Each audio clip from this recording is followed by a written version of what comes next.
Hello, believers, non-believers, and everyone in between. You're listening to Stories with Sapphire. I am Sapphire Sandalo. Now get cozy and open your mind because it's story time.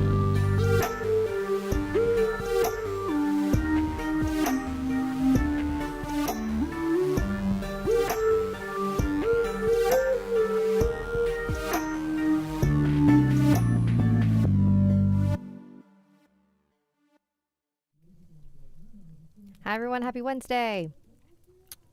So full disclosure, my recording booth is adjacent to my husband's bathroom, and he likes to listen to podcasts very loudly while showering, and he happened to start showering just as I started live streaming. So can you hear that? I hope not, but if so, sorry. It'll just be like a weird, ominous voice from somewhere. Hello, everyone. Adam Lombardo, modding from Japan. Oh, my goodness. What even time is it there? Well, hi, everyone. If you've never been to one of these streams, this is the live stream I do every Wednesday at 5:30 Pacific Standard Time. I read your emails and stories, and it's a lot more like loosey-goosey than the real podcast, which is a little tighter. I saw someone comment somewhere, like, I just realized that this was the podcast, and they were referring to this live stream. And I was like, no. This live stream hasn't won any awards. Because this is just goofing around. So I read some of your stories and emails, and then I also pick one of my decks. I remember to pick a different one this time. We've been using the same one for the last couple weeks. This is one I got pretty recently at an event called Magic Market, and it's like there's a bigger version of this. This is like the cute travel version. I'm obsessed with this deck, like obsessed. And it's really cool because all the cards are round, and they have like a gem on the back. It's pretty cool. And every time I've used it, it's been like crazy accurate. So I'm going to pull from this one at the very end. And that's how it'll go. Hopefully I remember, because sometimes I forget. It's like muffled. You can hear it a little bit. Okay. Then I guess I have to be louder than it, huh? But it's so loud to me that I'm like so distracted. So if I get thrown off, you know why. You guys ready for your first story? I don't think I drank enough water today. Can I just say, here's the thing. Sorry. Oh, actually, you know what? Before we get into it, we need to catch up on some stuff. I feel like it's really important to say, drink enough water. You think that you're drinking enough, and you're definitely not. It's so stupid the number of times where I feel so just like heavy and weird all day. And then I'm like, oh, I should probably keep track of how much water I'm drinking. And I'm not drinking enough, like, at all. And then the days when I actually drink enough, I feel so good and so alert. And I'm just like, okay. It's so dumb. It's really dumb. And the thing about, like, sorry, I'm just going to go on a little rant here. I feel like what happens, especially in, like, Western society, like, you'll say, like, oh, I'm so tired. I'm just going to, like, take a pill or, like, drink a lot of coffee to, like, counteract that. And it's like, if you just, like, took a moment to figure out what was causing your tiredness, you could easily remedy it with water. Do you know what I mean? Anyways, oh my gosh, I got stung by a bee. Like, less than an hour ago, I went to go walk my dog outside, and then a bee just came out of nowhere and went towards my hair. So I was like, ah, and then it like stung me on my neck. And I don't think I've ever been stung by a bee before, like ever. So that was a first for me. I didn't not a fan. Still kind of hurts, but not that bad.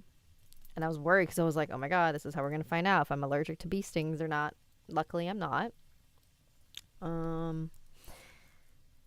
What else?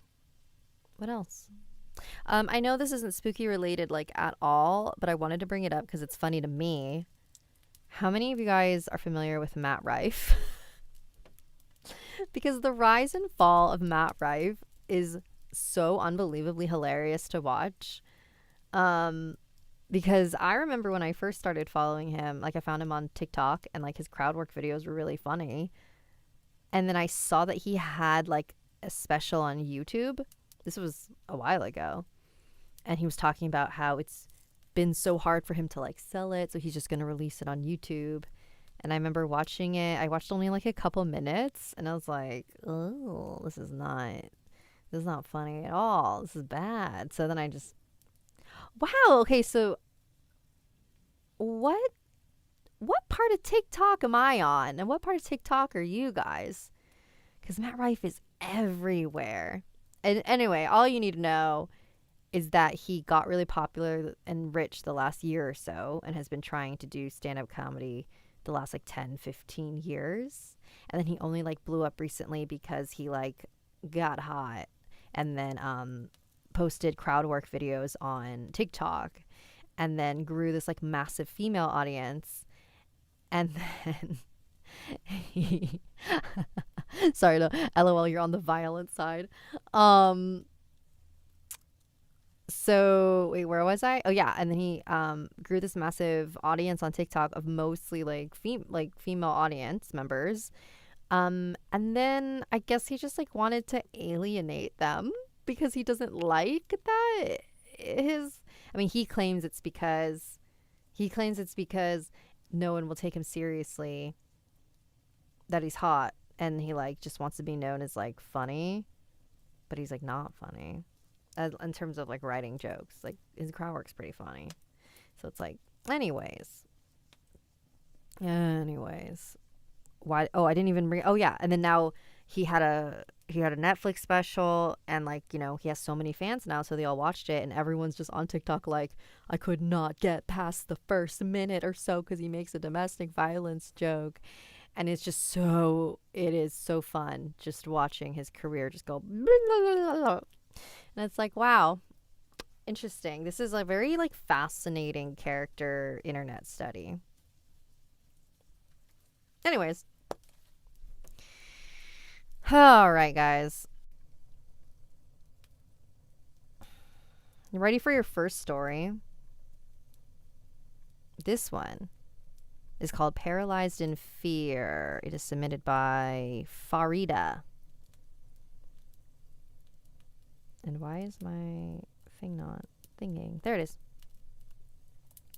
Hi, Sapphire. I've been a huge fan since 2017 and just an overall fan of horror in general. Your storytelling skills are a gift, and they're able to make my skin crawl with fear in a good way. I would like to share my personal experience with sleep paralysis and how it's affected me until now. Although I was never a superstitious person before, I do believe in spirits, ghosts, jinns, and the afterlife. So enjoy this short but scary encounter that I faced in early 2023. Sorry, I burped. I come from a religious family. We practice our faith on a daily basis and make it part of our lives. My dad is almost never home as he works overseas, so it's just me and my mom and my younger sister. An important note, my mom has had some experience with the paranormal as well as my two other aunts. However, we don't really talk of the past as we're afraid it might happen again. So we keep our mouths shut on the topic. I remember entering my room at 11 p.m. after a long day of school and studying. I got into my bed and turned off all the lights in my room to guarantee a good night's sleep. I've never been afraid of the dark, and I've had a problem with sticking out my leg when it's too hot under the blanket. So that's what I did. The AC was on, and it was perfect balance of hot and cold.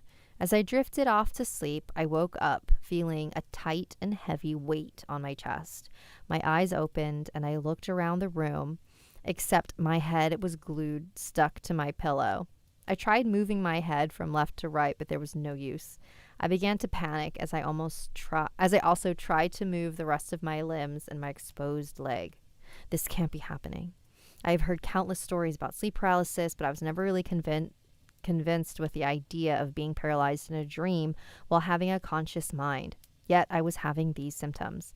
As I realized my state, my panic turned into fear, knowing what will happen next. I looked at the dark corner of my room right next to my TV, and the door stood an extremely tall black figure with its long, slim arms placed on each side and two vibrant red eyes looking right at me.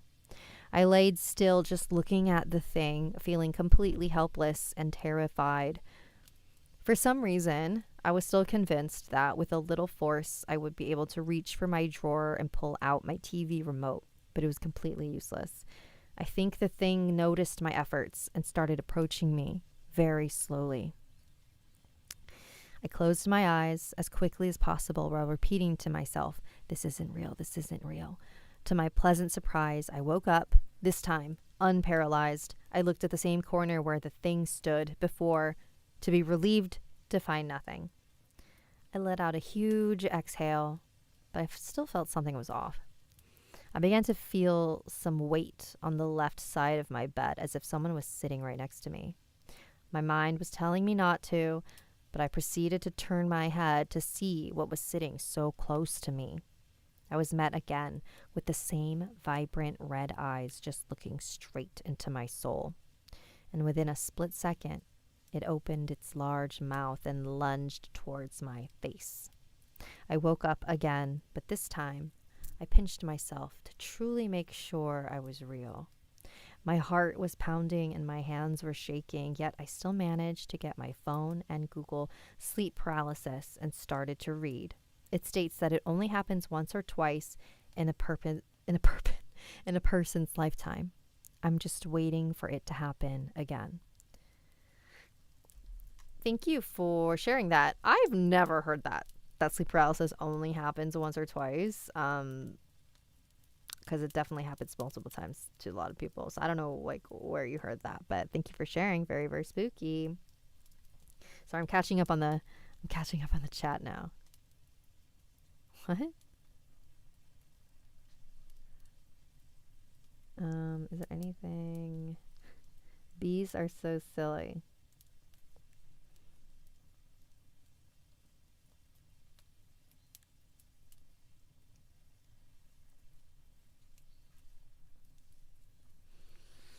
Okay. All right, let's mark that one as read. All right, we got another one. This one does not have a title. Hello po Ate Sapphire. I'm a Filipino student living in Cambodia. In my family, we have always believed that dreams predict our future. This memory has always freaked me out and sends shivers down my spine. When I was about 5 or 6 years old, one of our neighbor's babies died in a horrific car accident. I can still remember how my mom described what she looked like. Her head was cracked open like a watermelon. Ooh. And I remember my mom would always remind me that the baby that died wore my baby gown when she was buried because she loved my clothes. After that accident, I would always dream about her, the baby that died. And she would always be wearing the clothes of people I know, like my aunt and close neighbors. And after I dream about her with those clothes on, something bad would happen to that person. Like when I dreamt about her wearing my aunt's clothes, my aunt soon got breast cancer. And this would happen all the time until I dreamt about her wearing my favorite clothes. It made me freak out. A few weeks later, I started vomiting and getting sick until I was diagnosed with dengue. I don't know what that is or how to say it. Dengue. And you know what's crazy? I was wearing the exact same outfit she was wearing in my dream when I was in the hospital. What? Yo, that's like, that's a great story. Thank you, Leon. Um, I mean, obviously it's creepy as hell and very sad, but I love a story where there's like a pattern and then the pattern applies to you. Oh no. Oh, there was a super chat. Thank you, Randomizer, for the super chat. I really appreciate it. Ruth edits, dengue. But what is that? It's like, it sounds familiar, but I don't know what it is.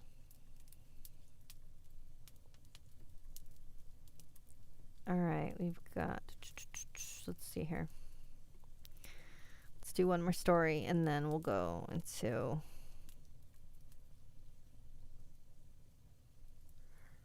this week's not. Is this week Thanksgiving? Dude, guys, I have like literally no sense of time. Wait, shut. Guys, I genuinely like forgot that tomorrow was Thanksgiving, like completely. I am so out of it because I'm not drinking water. So I've got a month until Christmas. I think I like making my Christmas gifts. Oh, great. Now I'm going on a tangent. I was trying, before I got on the stream, I was trying to think of what I wanted to do for Christmas. Because I don't want to spend a lot of money. But if I do, I want to spend it on like my friends' companies or like small businesses. But then I was like, I don't know if people like want things. I used to make candles, magic candles every year, but that like takes so much freaking time. And I'm like, I don't want to do that again. But then I was like, oh, maybe I can just like draw everybody. And I'm like, that also takes a lot of time, you freaking dumbass. All right, let's do one more before I say anything else very dumb. God, I really need water. I need to stop saying that and just get it.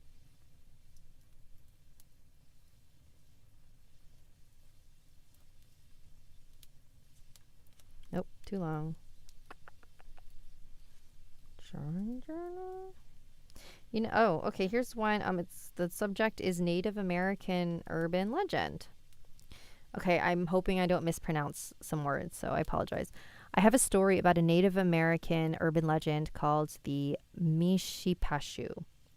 It is a creature who has a panther-like body with a panther-like head and paws, horns like a buffalo, and spikes along its back and tail, and scales covering its body. It's said to be the Great Lakes guardian, and it can create whirlpools and break through thick layers of ice, and masters of all water creatures in the lakes, even snakes that inhabit the waters, and it can create storms. Its name translates to Great Lynx or Great Underground Cat or Great Underwater Cat, but one of its main purposes is to guard the copper at its main home in Lake Superior. A story about it is about a group of Jesuit missionaries led by Claude Dablon, who told the story of the 4 Ojibwe people who went to its home to get copper to heat up their own water at home, but the instant they pushed off the canoe to get home, they instantly heard the voice of the Mishipeshu surrounding them, accusing them of taking the Mishipeshu's children's playthings, the copper, and chased after them, growling, accusing them, picking them off one by one. The last one only lived long enough to tell the story in his final moments, then died on his way back to the village. Fun fact, the Mishipeshu has a long rivalry with the Thunderbird. Ooh. It's pretty wild. Speaking of the Thunderbird, if you have not listened to the latest episode of Stories with Sapphire, I interview Sean Clyn and Hero, who are 2 indigenous, specifically Navajo paranormal investigators, and they have a YouTube channel. They have one called Unearthing the Supernatural, and then Sean Clyn has another one called Sean Clyn Shadow Productions. I highly highly recommend checking out their work. They are so incredibly knowledgeable and respectful. Like, it's the type of ghost hunting that I like to watch, because it's not just people running around being irresponsible and douchey. So highly recommend if that you're into that. And they also have like very educational videos too, where they just like tell you stories and share information. So check it out. All right, guys, it's that time. We're going to pull from one of these.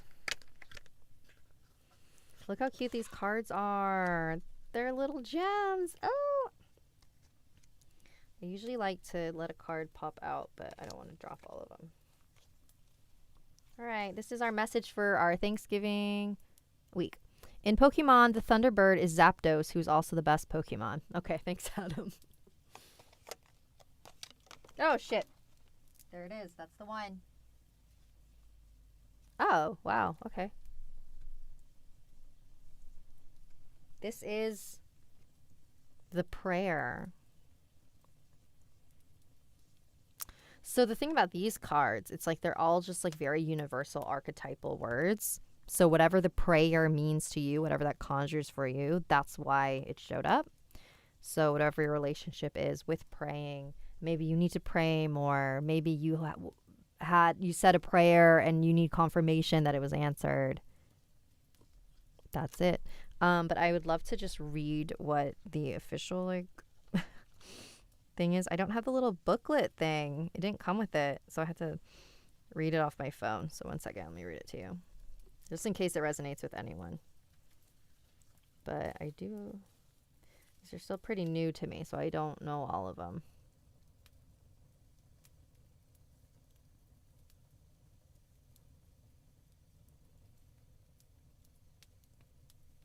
What is that? L is 50, right? Prayer, no.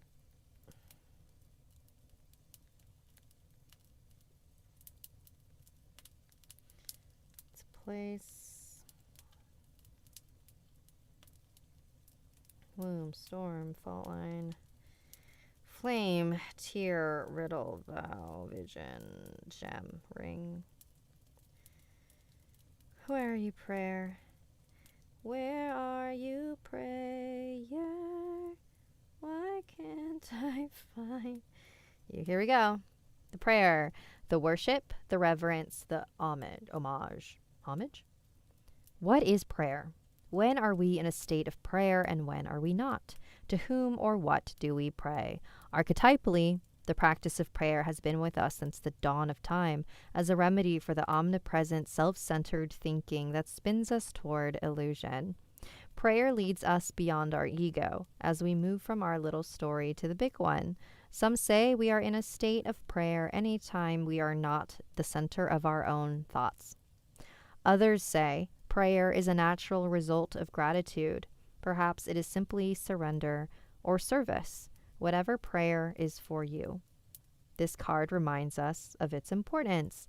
Get quiet, low, humble, and soft. Bow and touch the ground as your heart lifts to the sky. Though it may be uncomfortable, it is time. Nothing else will do. When light, offering to be of service, asking for guidance. When dark, expecting results, self-aggrandizement. Go deeper. Ask to be of service. Experiment with the act of bowing down. Nearly all spiritual traditions make a practice of prostration.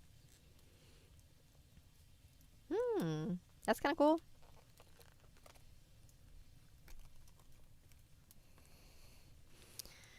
All right, guys, that was prayer. So that's your message for this week.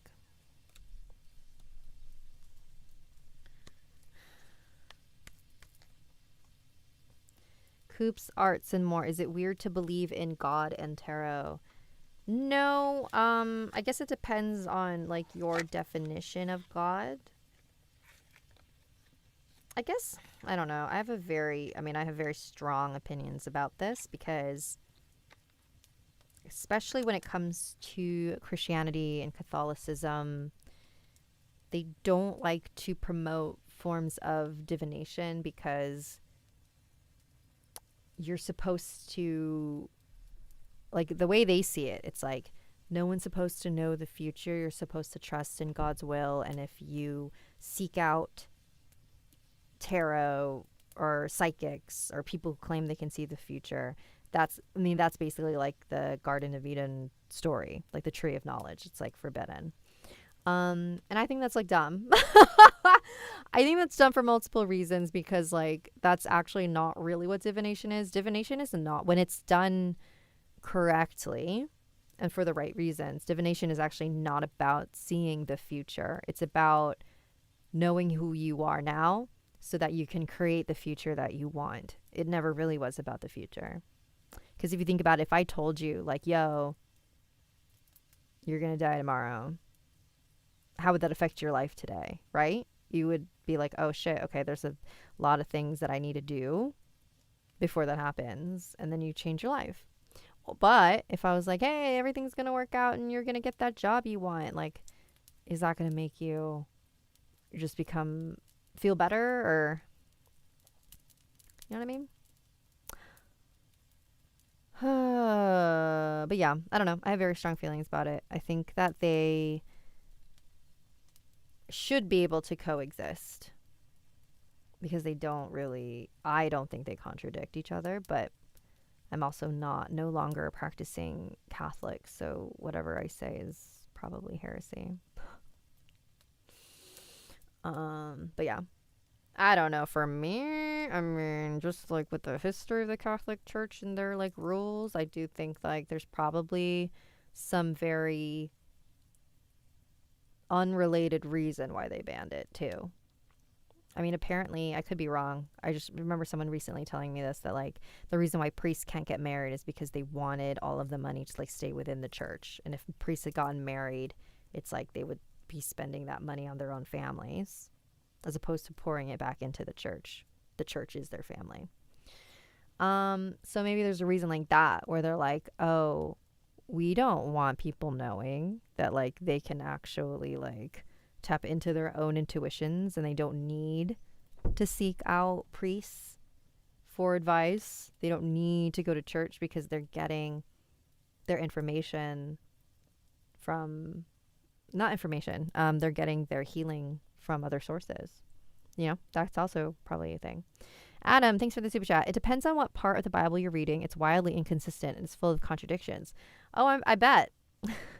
I bet. And that's what you get with a book that is written by multiple people centuries after the person it's written about is dead.